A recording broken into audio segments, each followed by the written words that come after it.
Today was a kind of rough day, just a busy day more than anything. But I will say that when I was running today, it was very hard, which I'll talk about in my jog vlog on Friday.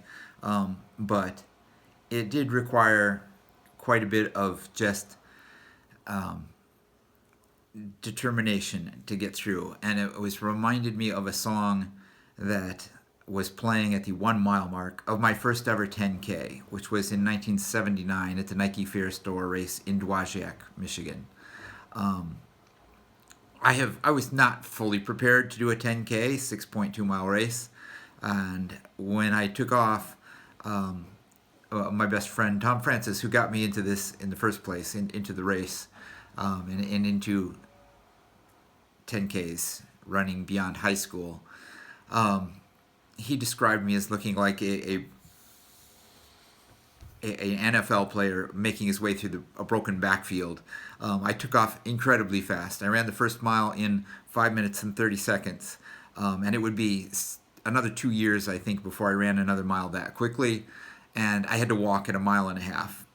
But at about a mile, there was a band, a rock band, cover band, playing at the 1 mile mark, and I remember to this day they were playing the REO Speedwagon song "Keep Pushing On." Not surprisingly, I mean, I'm sure they chose it as an inspirational tune to be playing at the 1 mile mark of a 10K race. It was a pretty good sized race back in 1979, and I liked REO Speedwagon. That's not their best hit. They weren't a great band, but they were a really good band. And "Keep Pushing On" is really a watchwords for life. When I was coaching cross country and when I try to talk to my girls about running, the basic lesson of being a successful distance runner is to put one foot in front of the other and repeat as necessary. And I think that when you attempt something as silly as VEDA, because it really is ridiculous to try to upload a video every day, make a vlog every day when it's not your full-time job, when you have a job and a family and other concerns going on in life. It's a silly thing to try to do a vlog every day. And so I think that on some of these odd days when I run out of ideas or plans or time to do things well, I want to just give myself some seeds that I can percolate on and try to eventually make something out of. And the notion of keep pushing on is an idea and a concept that to me is really important, and it deserves a good vlog with some nice visuals to accompany it, and I don't have those today, so that's something I'm going to aspire to one day after VEDA, when I've got time to put into it. Maybe this summer I will try to do that, so I hope I don't forget. Other thoughts on today, because in your origins, the deep dark days when things like VEDA started, when YouTube was a big thing for small people, small time creators who sat in their bedrooms and just spoke to a camera hoping somebody might want to listen and connect. This is what people did, really.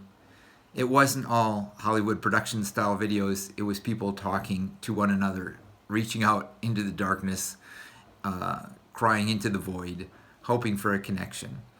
And I wish there was more of that. When I first started YouTube, ungodly 8 years ago, 2013, my first video was YouTube for old people and everyone. And now I'm even more of a minority than I was then. Fewer people are doing YouTube, and certainly there are not a lot more older people. I should be on TikTok, I suppose. I hear that's all the rage, and that there are plenty of older people doing it, which is kind of cool. But I don't know that people reach out through TikTok to connect as much as just to... they seem like very extroverted people on TikTok from what I've seen. I know there are some exceptions. I have a few friends that have encouraged me and are encouraging me and making me more tempted to look into it more deeply. But so far it has not had the appeal to me that YouTube always has.